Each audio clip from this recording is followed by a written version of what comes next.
All right, so I want to start off by asking you all a question.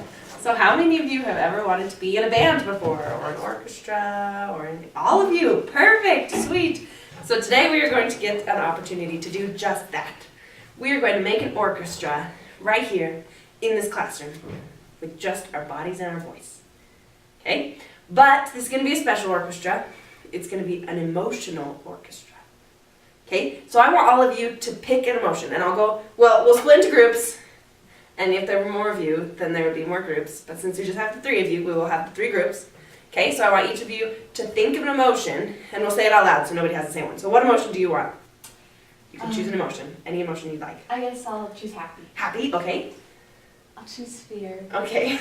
Sadness. Sadness. All right. Okay, so now that you have picked your emotion, thank you all for being so cooperative. I want you to think of a sound that goes with that emotion. Okay, because it's an orchestra. Orchestra has sound, just like instruments. But I don't want any of these sounds to be words. Just a sound that you can make with the thing, with the emotion or anything like that. Okay, I'll give you a couple seconds. Everybody think they have a sound?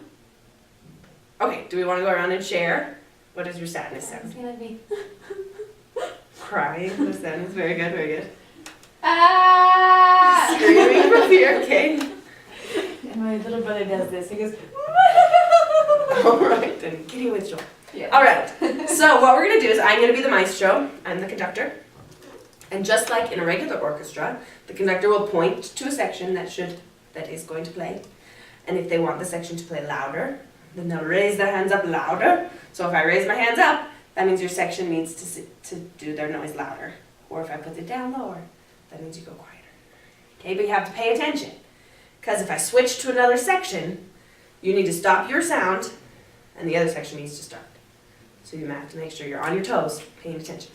Okay, is everybody, any questions before we start? No? Okay, are you guys ready? Mm-hmm. All right, here we go.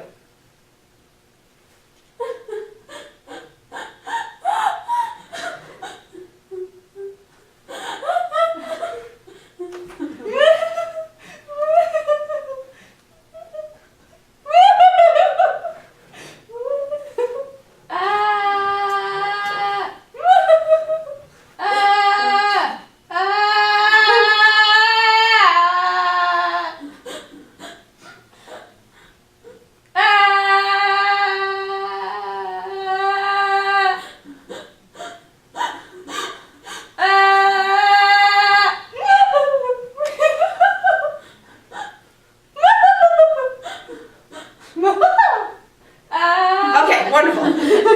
Good job, everybody, round of applause. Good job, good job. Okay, so playing with these emotions, what I really want you guys to think about is what makes you have these kind of emotions? What makes you have such a reaction? For example, what makes you sad? When my pets die. Pets die? That would definitely make somebody sad, okay? What about you?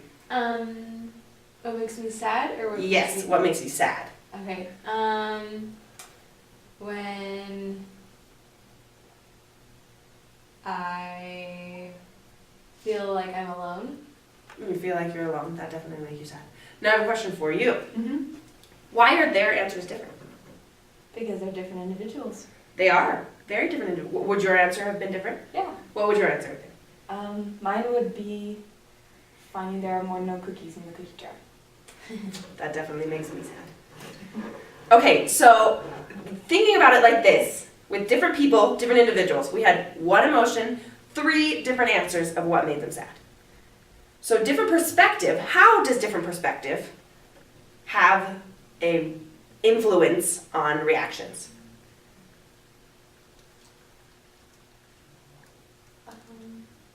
Well, because my perspective is different from everyone else's, my reaction might be like stronger or less, like for certain things, I guess. Yes, that's very true, yeah.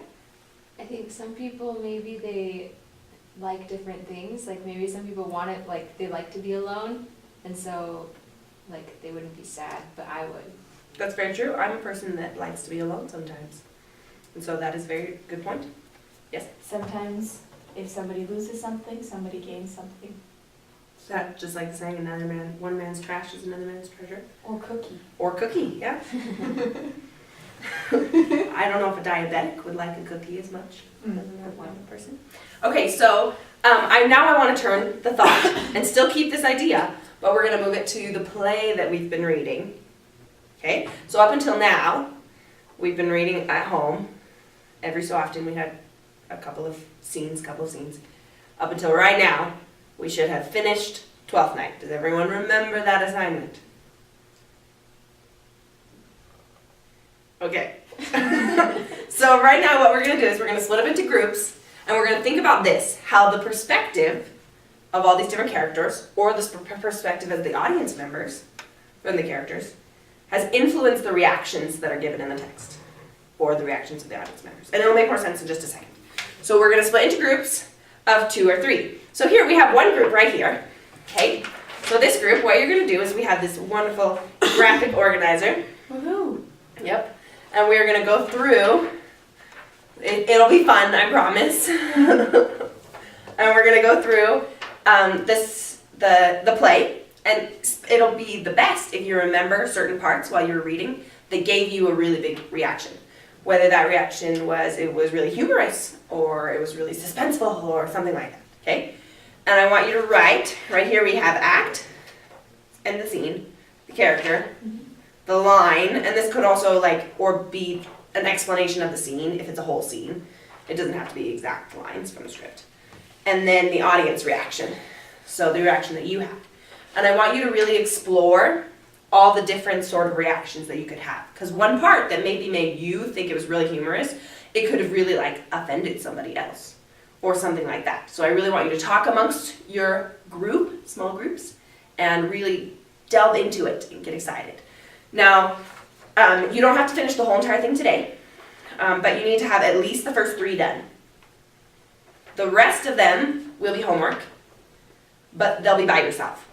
So it'll be better to get as much done possible with the group as you can, because then you have to do less homework by yourself. Okay? Does anyone have any questions about that? Okay, we're going to delve in. Here you go. Here's your graphic organizer. I have one for all of you. Okay. And then Do you remember the here stocking scene? is the 12th night script. You guys have books. Okay. Alright, let's do this. So, go ahead and talk amongst yourselves about scenes that you really liked or lines that specifically stood out to you. Do you remember the yellow stockings? Yellow stockings? Mm-hmm. No. When Miss Olivia, she hates yellow, and the butler was told by the servants that that it was her favorite color, and she loved stockings. However, she absolutely abhors it. And then when he comes and he's trying to woo her, when he finally gives in to where he's trying to woo her, he opens up his his vest, and he has these ugly yellow stockings all the way up to his thighs. Oh yeah. Yeah. Yeah, so that, I guess it creates humor, right? Mm-hmm. In the audience. Okay, so that would be one we can write down as a scene that's funny. Yeah. Do you know what I've seen in it? I think it's in Act 2, Scene 3. Okay. And who's the character? Malvolio. Malvolio. And So we have to Olivia. write. Yes? Do we have to write a specific line, word for word? No, you can just write the outline of the scene that you're So, saying, an okay. explanation, like she was just talking about the yellow stocking scene. Malvolio wears Okay. yellow stockings to impress Olivia. And now you guys came up with the reaction from the audience, the humorous reaction. Is there any other reactions you think the audience could have from it, or even the characters within the play could have had? I think he could have been really embarrassed. Oh, he was. Yeah. And confused because everyone told him that she loves yellow. So he's like, wait, Yeah. what? Yeah. That's a very good point. Mm-hmm. So So, Olivia, I think, was also abhorred. Because yeah, she abhors yellow. that's Yeah. weird You can set that because yourself. we all think it's funny, but both of the characters in the scene have 2 totally different reactions, and neither of them is funny. Mm-hmm. yeah, that's a That's good weird. point. However, like most things in life, if we look back on it, maybe some of our most horrible moments are. Maybe they'll think it's funny later. But tell their kids about Maybe it. that's why sometimes it takes time Mhm. for you to think those stories before are funny. Yeah. Very true. Because then you're just like an audience person watching. Yeah, like when you do something embarrassing, it's not funny until like a week later. Just like Malvolio did. in Yeah, this scene. yeah. Okay. Okay, do you guys remember any other good scenes or anything? Yeah. What about when Olivia like breaks the news that she and Sebastian are married? Well, that's a good one. Mm-hmm. So, yeah. I feel like for the audience, well, because the audience can see the whole story, right? So when that happens, it's like, it's funny kind of, because she thought that the whole time that Cesario / Viola were the same was actually Sebastian. Mhm. But then she's like, oh, well, like, this Sebastian will work too. You know what I mean? Mm-hmm. So it's kind of funny, I guess, to the audience. Like, oh, I don't know. I feel like she's pretty shallow because she just took the same guy. They just look alike, you know? Mm-hmm. I don't know. Well, they're twins. Yeah. They're twins and are basically everywhere. Like, we Right. should perform with the same person. So to the audience, I don't know. I feel like it's funny more than anything. Mm-hmm. Funny, like watching everyone kind of like react to it. Yeah. Yeah. I also think it was kind of shocking too, because Yeah. you know, Viola had no idea that she was married to her counter alter ego, aka Sebastian, was married to her.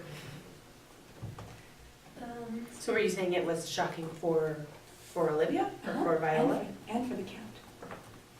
So Viola was shocking. Do you guys think it was shocking as an audience? Was it something you were I- expecting? Yeah. I think it was shocking, but at the same time, I don't know. What do you think? Well, like I think we like knew what was going on more, so it wasn't really shocking. Mm-hmm. Like it was just shocking to the characters. Yeah, I agree. There's so many people changing identity and nothing is shocking anymore. Yeah, by the end of the play, it's like, for the audience, I think it's just funny to watch how many different things can unfold, because we already know, like, that things are crazy. But, yeah, but the characters don't really figure out the whole story until the end, so they're shocked. Yeah. But do you think there's any other kind of reaction that the audience could have had other than humor, since you weren't shocked by it? Annoyance, maybe? Annoyance? Depends on who you That's are. not even what I was thinking. Really? Why Oh. why do you think? Well, it it'd be depends on, annoyance? like, what kind of person, like, what kind of audience you are. Because you're like, oh my gosh, Olivia, you're so dumb. I don't know. Yeah, she was basically like holding it over That's like true. Viola's head. It's like, you need to respond to me. Yeah, and then it's like she's fine marrying Sebastian, but Sebastian isn't actually Cesario, you know? And so it's like, okay, like, you're just a shallow person. That's true. I think I was thinking, I was like frustrated with the characters. Yeah, frustration. Like for deceiving each other and then also for just being dumb. Yeah. Yeah. And I also think, like, for Sebastian, like, my reaction to Sebastian might be like, really? Like, you're just gonna marry her? You don't even know her. Yeah. Then again, it's Shakespeare. Yeah. So it's funny. Like, I think the biggest part is that it's funny. But then it's like, okay, if you start thinking about these characters as actual people, you can get, like, annoyed at them. Oh yeah. Yeah. That's very true. Isn't that what Shakespeare does? Yeah, Shakespeare takes real people, real lives, is it done? No. Oh. Shakespeare takes real people and real lives and puts us in these real situations. Like, how many boys in this class do you think would jump at the opportunity to go out with the hottest girl in class? Invisible Bob. Yeah, it probably would be a lot of Yeah. guys. So that's Yeah. definitely something that's still applicable today. That's true. Mm-hmm. But I can see the annoyance that you're talking Yeah. about as well. Well, I think like some girls would say that guys are pretty annoying anyway. So Very true. Especially in frustrating. yeah. Wait, before it ends. So, if there were other students, then I would have gone and helped other groups and not just stuck to one group awkwardly. Just have to say that.